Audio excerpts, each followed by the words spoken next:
All right, and we're live. Hi, everyone. I'm Carrie Luderin. I'm a professional organizer and interior designer. My company is called Pretty Neat, and I'm here today once again with Cady Henry. Her business is Cady Sitting, and she's a childcare expert with a decade plus of experience, right? Helping parents and caregivers taking care of children. Do I have all that right, Yeah, Cady? yep, you got it. Okay, great. So we are kind of restarting this series where we're going to be talking about issues related to organizing and specifically helping parents stay organized in their homes. And we did take last week off, and we just wanted to kind of touch on this. You know, with everything going on in the world, I feel like it's inappropriate to not acknowledge it or to just act like, you know, business as usual, because we are in a very unusual period of history. And I think that as a business owner, as a citizen, I'm trying to learn what I can about Black Lives Matter, about the protests that are happening against police brutality, and really just trying to educate myself. Cady, I don't know about you, but I'm feeling like a lot of shame really in the fact that I am so uninformed, and that, you know, I have felt in the past like I am an ally to Black people, but with everything that's happening, and as I'm really digging into this, I'm seeing that, you know, it hasn't impacted my life very much. And that's kind of a hard thing to face. And I haven't really been actively helping this cause in the past. Yeah, it is. I feel the same way. There's a lot of shame and guilt around the white privilege that I sit in. For example, when I was pregnant with Emmett, I learned the statistic. It's alarming that Black women are 3 times more likely to die during childbirth. And at the time I learned it, I thought that was horrifying, but I never really dug into why, like what goes on behind that, you know? So this has definitely been a huge wake-up call. I've spent, we've talked about that. We both have spent the last 2 weeks like trying to really learn and listen and educate ourselves as to what's happening and how to truly show up as an ally and amplify Black voices, not just in our personal lives, but in our business lives and our business spaces as well. That's hugely and vastly important. And just really dig into those issues. And I don't have all the answers. I'm learning as we go. I'm sure I will make a lot of mistakes, but I'm definitely ready to make myself more uncomfortable and put myself out there. My job is to take care of kids and to keep them safe. And I can't do that if I'm not thinking about every child and how to keep every child safe. That I think is a great point. And I personally, in the past, I've held back from posting about certain topics because I didn't want to be political on my business page and stuff like that. But this goes beyond politics or, the partisanship that's happening. I feel like, racism really is a human rights issue. And just as a person, this is something we all need to be involved in. And, to be worried about who I'm going to offend speaking out against racism would be just, unacceptable, I think. Yeah, I believe that we're beyond that point now. That, like you said, this crosses all lines. This isn't, for me, this is not about politics. This is 100%, it's human rights. And that's something that needs to be addressed in both the business side of things and as well as the personal. Yeah, I agree. So I guess we're both here saying, neither of us are experts on this by any means. No. And I feel like I'm very much, like I said, at the start of really becoming informed about this. And I don't know, it might be something, I do want this to be a movement that is going to continue and isn't going to be like a hashtag or, a trending topic. And then in a couple of weeks, we're going to be on to the next thing. So I want to be a part of keeping this movement going. And I guess I'm trying to figure out what my role is in that. But I think with our conversations that we're having here, this might be something that we could touch on. It strikes me that parents have a really big role to play here, like an important role to play, because you're raising children, right? Yeah, it's huge. By 9 months old, children, they not only can differentiate between races, but they start to show racial bias toward the race of their primary caregiver and against other races. So it's our job as parents. Yeah. So we need to be looking at how we're exposing kids to different races and what we're saying about those races. Kids aren't colorblind, and we should not be raising them to be colorblind. It is important to point out color and race, and to say to them, like, this, they have that, it has value. Their culture, their heritage, their race has value, and this is what that value is. Yeah. Wow, those are kind of mind-blowing statistics. I didn't know any of that. It's mind-blowing. That it happens so early. So yeah, I think today we're going to be talking about a different topic, but I think that I would love to continue this conversation more specifically about this, like I said, as we learn more. And yeah, I would love to maybe help to provide some resources for parents too. Yeah, absolutely. Definitely. I think that'd be great. So we're going to kind of keep that conversation going. And if people who are listening in or watching the replay have, if this is an area that they're kind of struggling with their own kids and have specific questions, again, we are not the experts in this at all, but it's something that we can certainly look into and continue the conversation about in our future broadcasts. So, absolutely. Yeah, for sure. I'd love that. Okay, great. Anything else you want to add to that? I think that's good. I think we covered where we feel, but yeah, just learning and trying and recognizing that mistakes will be made, and learning from those mistakes and not taking the criticism personally, and continuing doing our best that we can. Right. I mean, I've read a lot of things that have really triggered me, like, oh, that's upsetting, or I'm not like that, or whatever. And you're right. It's just a matter of setting our egos aside and being like, it's not about us getting angry about this or whatever. Like, we're feeling uncomfortable. We're so past that. Okay. All right. So with that, let's talk about, so we're talking today about the important information that parents need to provide when they're leaving their children in someone else's care, right? So this could really be kind of across the board, who you might be, who might be taking care of your children. But I guess, what's the thinking behind this, Cady? Why is this so important to have the essential information available and organized? So the biggest thing behind this that I learned through my experience, through the many families that I watched, whether you're a nanny, you're a babysitter, there's so many different titles for providing childcare. If it's someone that just comes after school, the biggest thing that you want to provide to a parent is peace of mind. And the best way to do that is to have all the information at your fingertips. It's a huge, useful tool for you. Even the most minute detail of how to turn on the television in the house where you're working, it's one less phone call that you're, as a parent, going to receive from the child care provider or the kids when you're out. And it just it allows you to have that peace of mind. It's a little less worry, a little less stress, that the person watching your children who's in your home, they're comfortable there because they have all the information that they need. They are able to form a bond with the kids because they have the information that they need. They know what to do in case of emergency. It just provides that peace of mind and relieves that stress. So this is really about both parties, right? It's about the parents and the caregivers.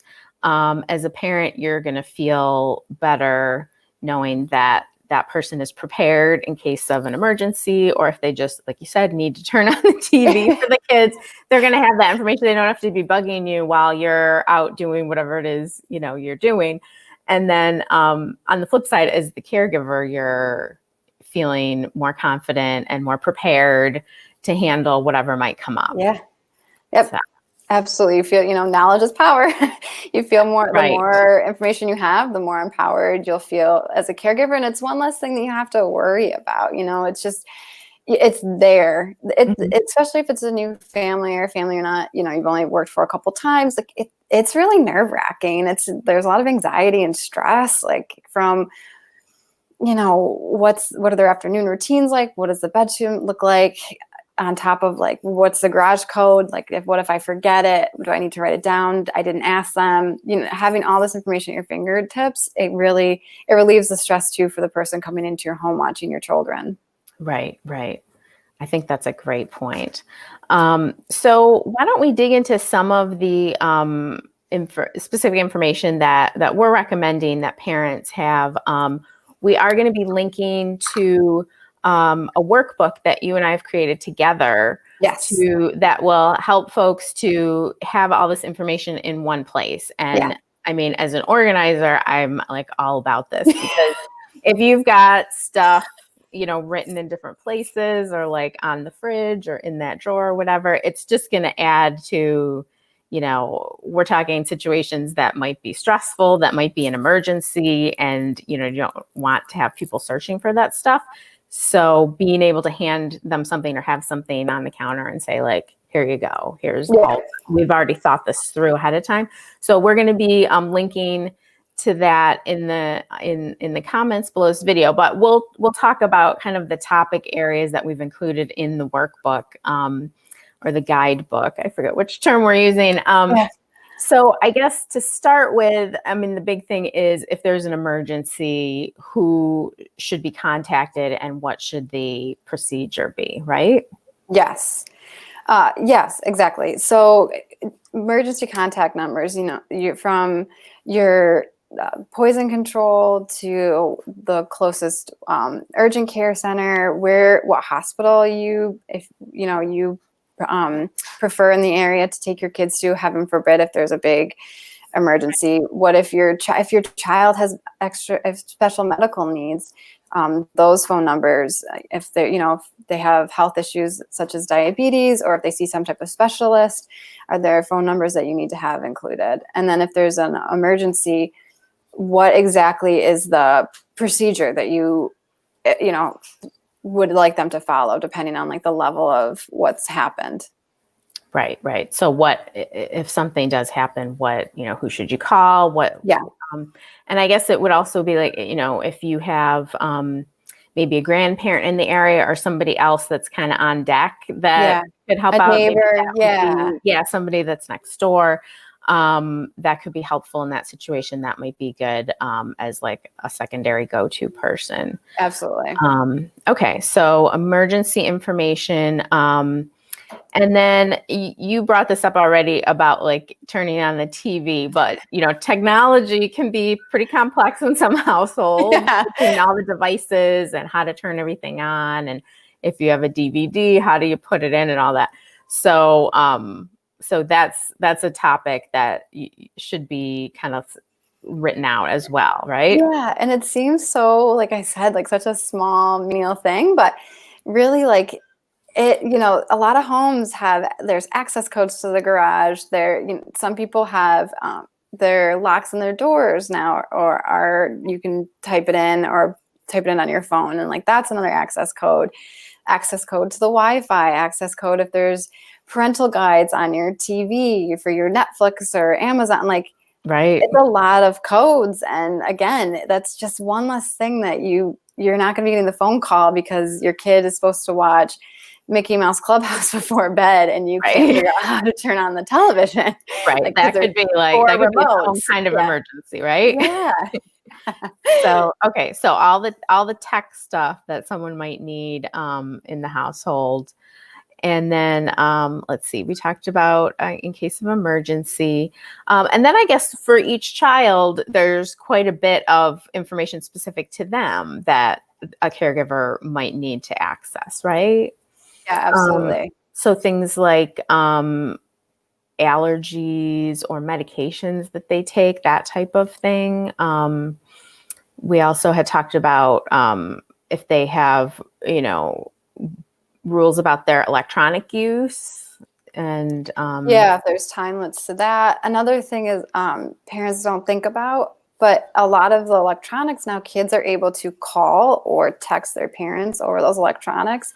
And as a caregiver, that can be slightly frustrating if there's not an open line of communication with the parents about that, because there can definitely be situations where the caregiver may say to the child, we're done for the night, the TV's going off, and then they go upstairs and call mom or dad over their iPad or text, or if they're just checking in to say good night, and just having clear communication about whether or not that's permitted. Some parents, they do, that's fine, call me, I want to hear from them. It doesn't bother them. They don't skip a beat. Other parents might say, perceive it as there's something wrong that's happening at the house, or, no, we're done here. You don't need to be texting me from your iPad. Right. That's a good point. So having that conversation with your kid and then communicating that to the caregiver as far as what is allowed around that. I can see how that could get a little problematic. It can just cause a couple of problems that don't need to necessarily be there. Right. Okay, that's a good point. This was you had flagged this to be included in our workbook, and it's something I wouldn't have thought of, but like favorite things and favorite activities. Yes. Tell me you're thinking about that. So especially for a new caregiver coming in, or even someone who's been there for a while, this is just a great way for caregivers to connect with your child and learn more about them. So if you have a kid who is really into Paw Patrol or Legos or baking, and when you leave the house, they're really upset, they're kind of they're not really engaging with the caregiver can then go see what some of their favorite activities, see what their favorite things are, and then use that to build a relationship, draw them out a little bit, calm them down. When your body's calm, we can bake some cookies. They're kind of nervous and they're not really engaging, you could start playing with Legos and invite them to come over and play with you. And it's a great way to build that bond and that trust and confidence between caregiver and your children. And that's what you want. You want your kids to be enjoying themselves while you're gone, and with the person watching them. You want them you want them to know they're having a good time. And it's a great way for everybody. And it's a great way for everybody to bond, but it's also just a good resource if you've kind of, the caregiver's been there for a while and they've depleted, they're all there, they're there all day on a Saturday. They've depleted all the activities. Okay, we can, they like to ride bikes. Let's go outside and we're going to ride our bikes. So. Right. So you're kind of giving them a heads up as to some things that are usually the kids really like, and it's kind of a go-to thing for them. Yeah, their go-to stuff. Awesome. I love that. And then things like routines. This, I think, could be pretty detailed for caregivers, right? Knowing what to expect, like when kids come home from school, or if they're taking care of them at bedtime, that type of thing. Yeah, those are like the two biggest areas I would say to hit. Your after-school routine, especially during the school year. What are the expectations, their responsibilities? What is that supposed to look like? Do they come in, unload their backpack, have a break with a snack, and then get into doing their homework? Kids thrive on routine. It's great to keep up the consistency. Again, it also helps the caregiver make sure that things are going along as they should be, and they're following that norm. So when the kid gets home and they say like, no, I don't do my homework right away or practice my violin, you can say, well, actually, right, I know that you do. Mom said that you do. So let's get your snack and get to homework time. That's a good point. Yeah. And same with bedtime. Bedtime's tough for kids when their parents aren't around. It's, there's a sense of comfort that comes with your mom or dad tucking you in, or your primary caregiver tucking you into bed. So I really enjoy bedtime. As a nanny, it was kind of one of my strong suits, putting kids to bed. But it's sticking to their asking specific questions and really sticking to their routines. It will help immensely with the bedtime transition. That's great. Yeah, that seems like such an important part of the day, and Yeah. really can make the difference between like a positive experience for everyone involved or something that's really difficult and stressful. Yes, absolutely. And So, I really think bedtime is one of the times that parents are most nervous about leaving their kids. sure. So really providing them with some detail. And it seems to me like these are things that could be reviewed ahead of time, like rather than handing them Yeah. information and be like, you're on your own, like to Here's this actually book. go over it. Yeah. Just to clarify Yeah. questions and stuff. Yeah. But it's nice to have all that like in one place where you can just like kind of cover it all, maybe at the first visit or if you're interviewing someone, that type of thing. Yeah, easy access. Like I'm a big fan of you go hit the main points when you go over it, but I tend to write out more detail, and I personally like to give people a lot of detail, and I think it's nice. It sounds overwhelming, it might seem daunting, but it's nice for the person who's caring for your kids and who's in your home. So you can go over it with them and like hit the detail, like the main points, and then you have the more detailed things in with it written down within the routine. Right. I think that's great. And then I guess some just general household stuff. And also, if there are pets in the home, people might need to be informed about that as well, right? Yeah. And honestly, like as a child caregiver, your primary rule is not to take care of the pets, but when the pets are there, they are definitely still something you need to take into consideration. Right. Even things like, is it Sally's job to let the dog out before bed or walk the dog? Or, I've definitely worked with families who each child has a different role around taking care of the animals, or if they have animals in their rooms, their own, like a guinea pig or a fish, what that looks like, and making sure that they're doing those things. And just general information about the pet, their name, the vet, in case something does, heaven forbid, in case something goes wrong, the emergency number for the vet. That's great. Yeah, that seems like really important to have on hand. So it's a lot of information, but I feel like, something really worthwhile as a resource for caregivers. And like I said, we have created a guidebook for this that can be filled in by parents. And we've created it so you can either print it out or you can actually fill it in electronically so that you can fill it in on your computer, print it out, and then if you want to change it, you can just go in and make edits later on rather than having to rewrite everything. Yeah. So we tried to make it as user-friendly as possible. And Cady, why don't you tell us how folks can find the guidebook and download it for themselves? This is a free guidebook, by the way. Yeah, it's a free guidebook. Like we said, it does sound like a lot of information, but I definitely think, you can make it as detailed or as little or as much detail as you want. But definitely the more information people have, the better when they're watching your kids. So it'll be linked on my website. I will write, it's cadysitting.wix.com/website. Okay. I'm waiting for the domain. We'll post it down because we'll put the link in the comments below the video so folks can just click there and yeah. So we hope that will be useful. The newsletter. Yeah. Yep.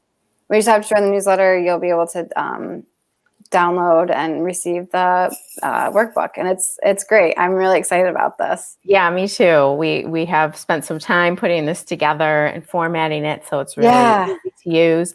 And we're excited to get it out there and to get feedback on it. So if you do download it and use it and you think it's missing something or needs some tweaks, let us know. But yeah, so we are gonna I think, unless you have anything else you want to add to this, we can kind of wrap things up for today. So we're going to plan to be back next week. I think we're going to be sticking with this evening time for now, but we will be posting on Facebook ahead of time, letting folks know when we'll be going live again. And I guess that's it. So great talking with you, Cady. I think this You was an too. important topic, and Absolutely. we will talk with everyone next week. Yeah, I look forward to it. Me too. Thanks. Bye.